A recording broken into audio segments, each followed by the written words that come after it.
নামাজের মুসল্লাতে কাবা বা মদিনার ছবি থাকলে সে মুসল্লায় নামাজ হবে কিনা? নামাজের মুসল্লাতে জায়নামাজে কাবার ছবি থাকলে, মদিনার ছবি থাকলে ওখানে নামাজ পড়লে নামাজ হয়ে যাবে, কিন্তু এটা অনুচিত। দুই কারণে অনুচিত। একে তো সেজদার জায়গায় যখন আপনার নজর থাকবে ওখানে যদি কাবার ছবি থাকে অথবা মদিনার ছবি থাকে, তাহলে আপনার ওইটার দিকে মনোযোগ যাবে, বা অন্য কোনো ডিজাইন থাকলে ওইটার দিকে মনোযোগ যাবে, যেন সাদা মাঠা জায়গায় নামাজ পড়া উচিত। এক্ষেত্রে একটা হাদিস আপনাদেরকে শুনাই। রাসূল করিম সাল্লাল্লাহু আলাইহি সাল্লামকে একটা কাপড় দেওয়া হয়েছে নামাজ পড়ার জন্য। সেই কাপড়টা অনেক রংচঙা, সেখানে অনেক ডিজাইন ছিল। তিনি বলেছেন এটা সরাও এবং অন্য একটা ফ্রেশ কাপড় নিয়ে আসো যেটাতে কোনো কিছু নাই। তারপর তিনি সেটা বিছায় নামাজ পড়লেন। এজন্য যায় নামাজের উপরে কোনো ডিজাইন না থেকে প্লেন থাকলে সেটাই নামাজ পড়া উচিত, উত্তম। তাহলে মনোযোগ নামাজের মধ্যে থাকবে। আর না হলে ডিজাইনের ওই প্যাঁচ গোস মাপবেন, গুনবেন বসে বসে নামাজের মধ্যে।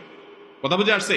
আর দ্বিতীয় কারণ হলো, কাবা এবং মদিনার যে ছবি আপনি জায়নামাজে রাখছেন, এই জায়নামাজ যখন বসতেছেন একটু ঘুরে, তখন আপনার পাছার নিচে কাবা পড়তেছে, তখন আপনার পায়ের নিচে কাবা পড়তেছে, এটা কাবার প্রতি সম্মান প্রদর্শন হয় না। অনেকে বলে কাবার ছাদেও তো মানুষ উঠে, তাহলে পাড়াইলে অসুবিধা কোথায়? ভাই, সেটা তো দরকারে উঠছে। আপনি বিনা দরকারে কাবার ছবিকে কেন পাড়াইতে যাবেন? আপনার বাবার ছবিকে আপনি পাড়াইতে পারবেন? আপনার ভালো লাগবে?